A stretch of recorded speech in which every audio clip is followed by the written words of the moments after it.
Good morning, Igan. Oh, Han. Nako. Morning! Ang sarap naman ang pakiramdam na nasa likod natin yung yung mga yung shrine.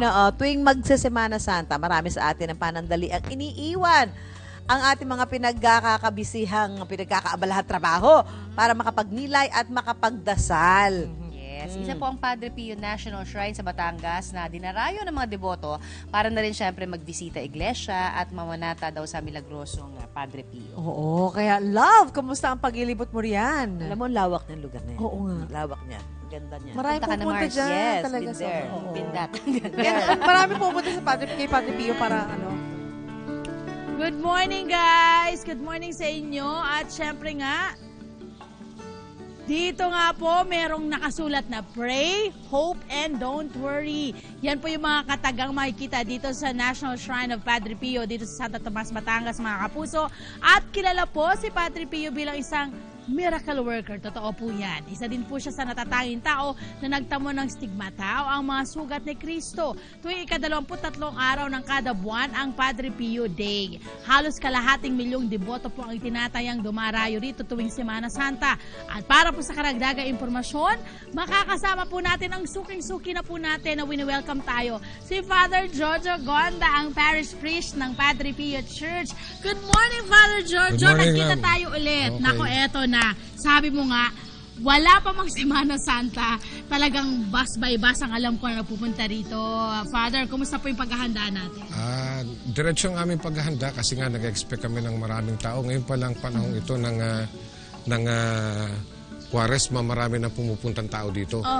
Tuwing mga nagbibisita iglesia. Pero mas maraming amin na-expect sa Holy Week, kaya puspusan namin Ilan yung paghanda. ina-expect sa Holy Week, Father? Actually, mahigit sa kalahating milyon ang aming naasahang darating dito na pupunta sa Holy Week. So, kumusta ba yung mga volunteers ba tayo? Mas lalo po ba dumadami ang volunteers? Marami lalo. Kasi parking, traffic, Correct. cleanliness, order ng lugar.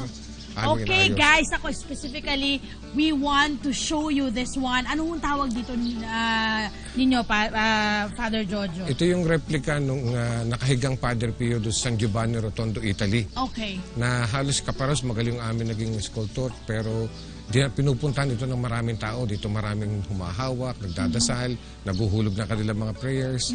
Ito yung image ni Padre Pio nakahiga. Wow. At kayo lang ang merong nito dito? Meron ding ibang lugar, pero ito bagong-bago namin paggawa para dito sa ano ito. Bukod po dyan sa mga yan, bukod sa lugar na ito na pinupuntahan po nila, meron tayo ditong mga relics. Tama po ba, Father? Yes, love. Ito yung mga bagong relics namin nakuha nung ma-declare itong National Shrine ni Santo Padre Pio. Yun yung glove ni Padre Pio. Wow. Yung glove ni Padre Pio na binigay sa amin ng declaration mismo ng National Shrine. Tapos nandito yung dalawang panyo na may mancha pa ng dugo ni Padre Pio, pinupuna sa kanyang mga sugat. Itong dalawa, yun ay mga buhok ni Padre Pio. Ito isang tela na nakakabit sa katawan ni Padre Pio na mayroon din dugo. Ang galing naman po na parang ibinigay po ito sa inyo sa shrine? Yes, Tama po ba? mayroon na kami naunang mga relics, pero ito specifically given to us during the declaration of the National Shrine. Okay. Kanina, Father, may napansin ako. Sabi ko nga, sana may bago na ulit na parang church dito or parang parish dito sa tabi. At yun naman na yung tinatawag yung Divine Mercy Sanctuary for Pilgrims. Ano na po ang special doon sa lugar? Actually, doon na ginanap yung World Apostolic Congress on Mercy number 4. Okay. At isang araw ng Congress na yun dito ginawa, doon hinos, we had at least 12,000 delegates who attended the event. Wow. So ngayon, ginagawa naming alternate church para sa misa dahil sa volume ng tao, naghahaling-hila ng misa dito at saka doon sa kabila. Ayun. At bukod po riyan, mga kapuso, meron po silang dinarayo rito ang tinatawag nilang Fountain of Hope na may imahe ni Padre Pio na nakayakap kay Hesus Kristo.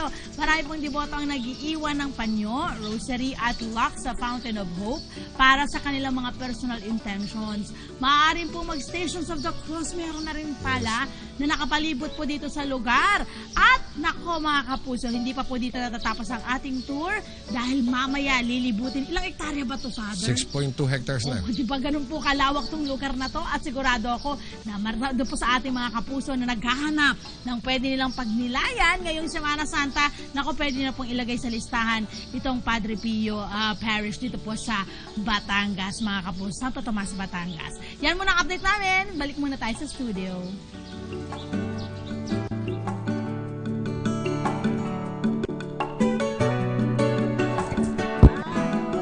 Ayan. O, sige ha. Kailangan isama nyo sa mga schedule niyan dito sa Holy Week, ha? Nagsimula na po mga kapos ang unang misa para sa araw na ito dito sa National Shrine of St. Padre Pio sa Santo Tomas, Batangas.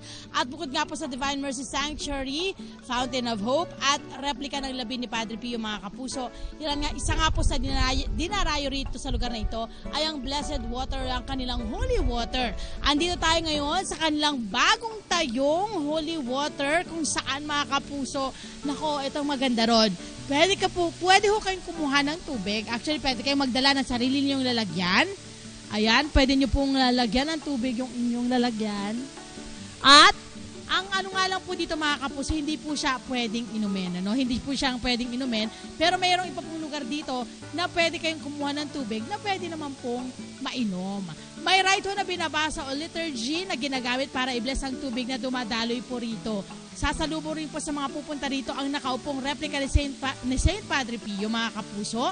May mga paintings din po. Pag nakita nyo po yung itaas na bahagi po nito pong sanctuary na ito, makikita nyo po yung mga paintings na ipinapakita ang ilang mga milagro ni Jesucristo.